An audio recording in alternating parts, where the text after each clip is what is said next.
നമസ്കാരമുണ്ട്. ആകാശത്ത് കൂടി പോയ പണി ഏണി വെച്ച് പിടിച്ചൊരു സംഭവം നമ്മുടെ സംസ്ഥാനത്ത് ഇപ്പോൾ ഉണ്ടായിട്ടുണ്ട്. അതിന് കാരണക്കാരാണെങ്കിൽ നമ്മുടെ തൊട്ടയൽപ്പക്ക സംസ്ഥാനമായിട്ടുള്ള കർണാടകയാണ്. അവരവിടെ സർക്കാർ ഭൂമി കയ്യേറി എന്ന പേരും പറഞ്ഞിട്ട് കുറച്ച് ആളുകളെ കുടിയിറക്കി അവരുടെ വാസസ്ഥലം മുഴുവൻ ബുൾഡോസർ ഉപയോഗിച്ചുകൊണ്ട് തകർക്കുകയും ചെയ്തു. നമ്മുടെ സംസ്ഥാനത്ത് നിന്ന് തന്നെയുള്ള ചില നേതാക്കന്മാർ ഉൾപ്പെടെ അതിനെ രാഷ്ട്രീയ മുതലെടുപ്പിന് ഉപയോഗിക്കാൻ ശ്രമിച്ചു എന്നുള്ളതും യാഥാർത്ഥ്യം തന്നെയാണ്. അതിനെ കർണാടക ശക്തമായിട്ട് എതിർത്തിട്ടുമുണ്ട്. എന്ത് തന്നെയായാലും കുടിയിറക്കപ്പെട്ടവർക്ക് വേണ്ടിയിട്ട് വേണ്ടതെല്ലാം ചെയ്തു കൊടുക്കും എന്നുള്ള ഒരു പ്രസ്താവന ഇപ്പോൾ അവർ പറഞ്ഞിട്ടുണ്ട്. അവർ ചെയ്യുമെന്ന് തന്നെ കരുതാം എന്ന് മാത്രമേ ഇപ്പം പറയാൻ പറ്റുള്ളൂ. എന്നാൽ സംഭവം എന്താ വെച്ചാൽ നമ്മുടെ സംസ്ഥാനത്ത് നിന്ന് ഉള്ള MP കൂടിയായിട്ടുള്ള എ റഹീം എന്ന് പറഞ്ഞ വ്യക്തി ഈ സംഭവം നടന്ന ഉടനെ തന്നെ അവിടെ എത്തി. അദ്ദേഹം പറഞ്ഞത് മനുഷ്യത്വപരമായിട്ടാണ് ഞാൻ അവിടെ വന്നത് എന്നും അല്ലെങ്കിൽ ചെന്നതെന്നും അവരോട് സംസാരിച്ചതെന്നും ഒക്കെയാണ്. പക്ഷെ അദ്ദേഹത്തിൻ്റെ അവിടുത്തെ ആളുകളുമായിട്ടുള്ള സംസാരം കഴിഞ്ഞ ഉടനെ അതിനെക്കുറിച്ച് ചില ദേശീയ മാധ്യമങ്ങൾ ചോദിച്ചപ്പോൾ അദ്ദേഹം നടത്തിയ ചില പ്രസ്താവനകളാണ് നമ്മുടെ സംസ്ഥാനത്തിന് അപമാനകരമായ രീതിയിൽ ഇപ്പോൾ മാറിയിട്ടുള്ളത്. നമ്മുടെ സംസ്ഥാനത്തിന് ഒട്ടാകെ കളങ്കം വരുത്തുന്ന രീതിയിൽ ആണ് അദ്ദേഹം അവിടെ പ്രവർത്തിച്ചത് അല്ലെങ്കിൽ സംസാരിച്ചത്. സംസ്ഥാനത്തിനൊട്ടാകെ നാണക്കേട് ഉണ്ടാക്കുന്ന ഒരു കാര്യമാണ് അത് എന്നുള്ളതാണ് എൻ്റെ ഒരു കാഴ്ചപ്പാട്.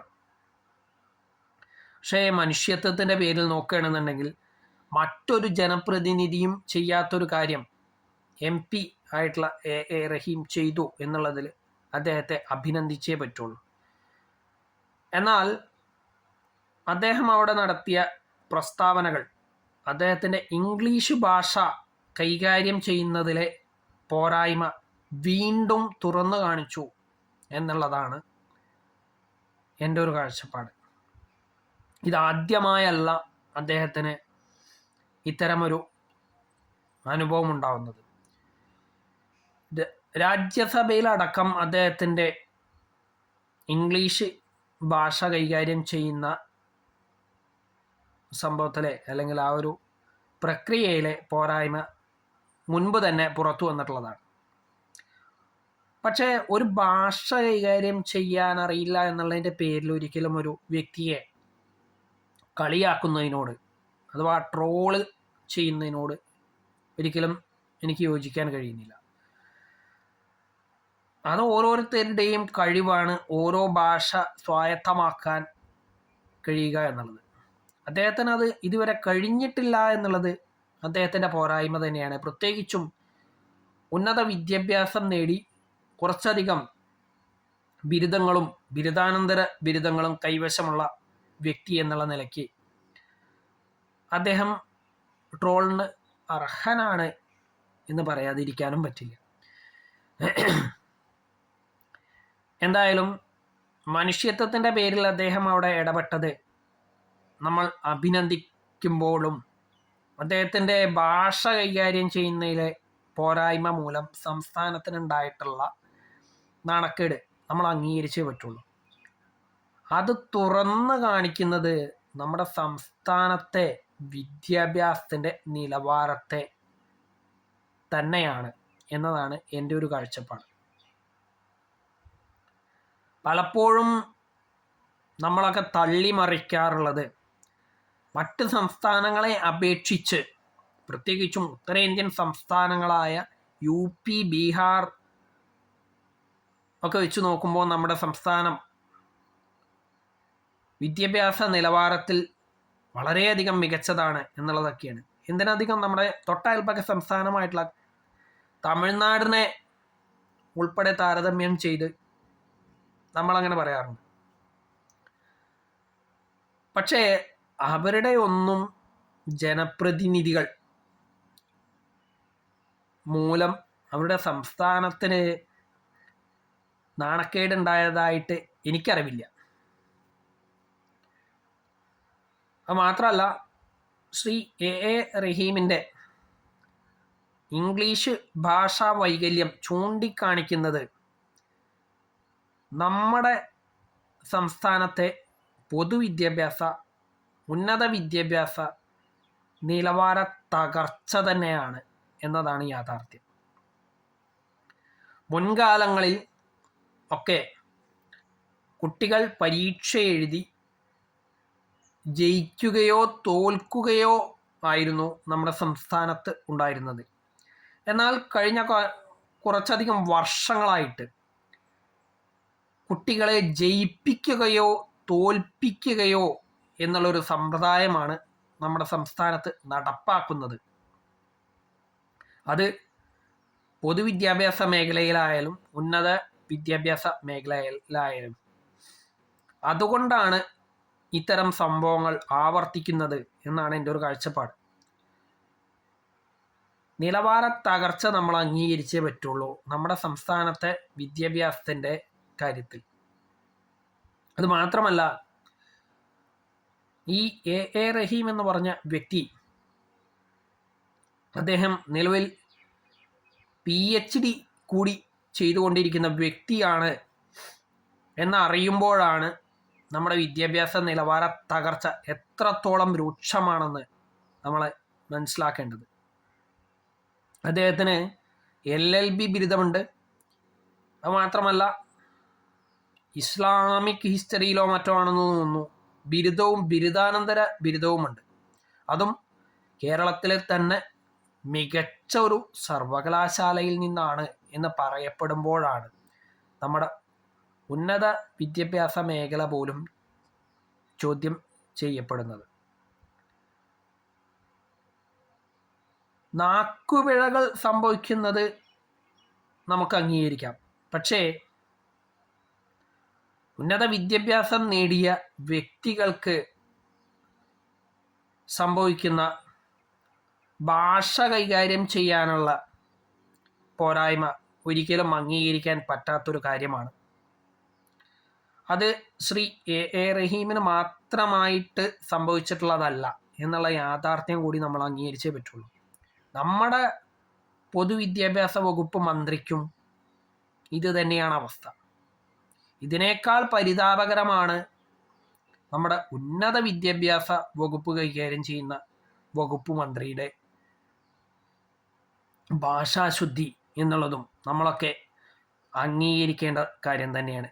കാരണം ഇവരുടെ ഒക്കെ ഭാഷ കൈകാര്യം ചെയ്യുന്നതിലെ പോരായ്മകൾ പൊതുജനങ്ങൾക്ക് മുൻപിൽ തന്നെ അവരൊക്കെ തന്നെ മുൻകാലങ്ങളിൽ തുറന്നു കാണിച്ചിട്ടുള്ളത് കൊണ്ട് അതിൽ തർക്കമുണ്ടാവാനുള്ള സാധ്യതയില്ല എന്നാണ് ഞാൻ മനസ്സിലാക്കുന്നത്.